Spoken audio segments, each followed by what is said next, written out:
இன்றைக்கி கொஞ்சம் வித்தியாசமாக வெல்லம் சேர்த்து கோதுமை ரவை கேசரி செய்து பார்க்கலாம்.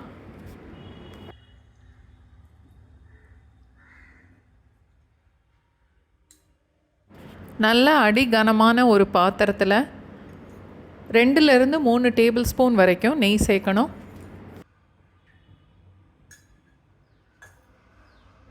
ரெண்டு 3 டேபிள் ஸ்பூன் அளவுக்கு முந்திரி பருப்பும் சேர்த்து லேசாக செவக்கிற வரைக்கும் வறுத்துட்டு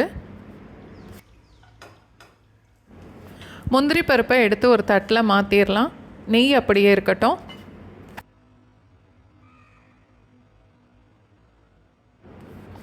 முக்கால் கப் அளவுக்கு கோதுமை ரவை எடுத்திருக்கேன். 180 ml நெய்யில் சேர்த்துட்டு ஒரு 2 நிமிஷம் வரைக்கும் வறுக்கணும்.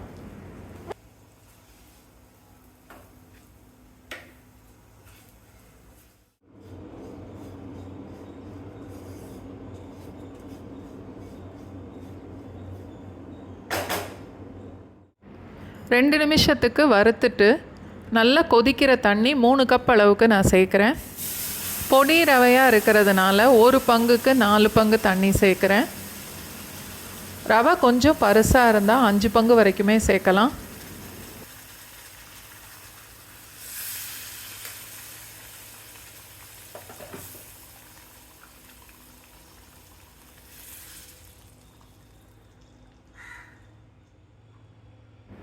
நல்லா கலந்துட்டு ரவை வேகிற வரைக்கும் மூடி போட்டு வச்சிடலாம்.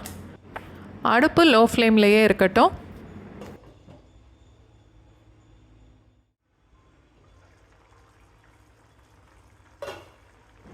எந்த ஸ்வீட் செய்தாலுமே ஒரு 1/4 டீஸ்பூன் அளவுக்கு உப்பும் சேர்க்கணும்.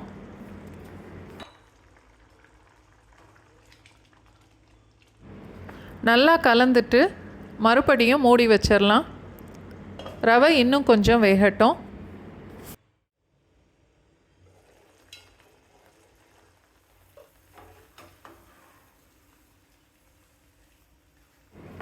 ரவை இந்த அளவுக்கு வெந்து நல்ல கெட்டியாக வந்ததுக்கப்புறம் 1 கப் அளவுக்கு நான் நாட்டு சர்க்கரை சேர்க்குறேன். வெல்லமும் சேர்த்துக்கலாம். 3/4 கப்பு கோதுமை ரவைக்கு 1 கப் அளவு நாட்டு சர்க்கரை சேர்த்துருக்கேன். இது இனிப்பு அளவாக தான் இருக்கும். நல்ல இனிப்பாக வேணும்னா 1.25 கப்பு வரைக்குமே சேர்க்கலாம்.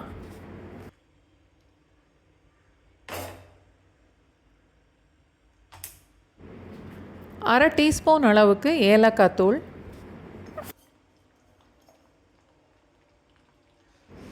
1 இல்லை 2 டீஸ்பூன் அளவுக்கு நெய்,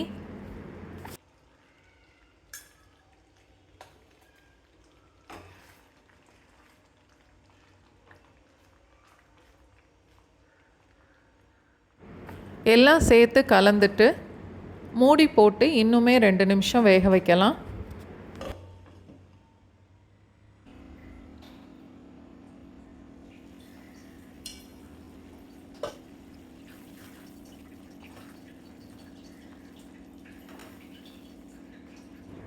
இப்போது வறுத்து வச்சுருந்த முந்திரி பருப்பையும் சேர்த்துட்டு அதோட இன்னும் கொஞ்சம் நெய்யும் சேர்த்துடலாம்.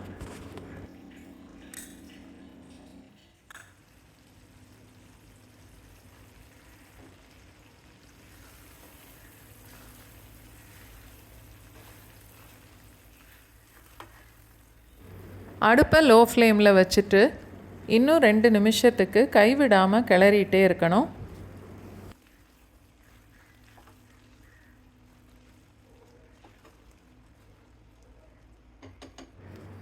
இந்த அளவுக்கு நல்ல கெட்டியாக அல்வா மாதிரி வந்ததுக்கப்புறம் அடுப்பை ஆஃப் பண்ணிடலாம்.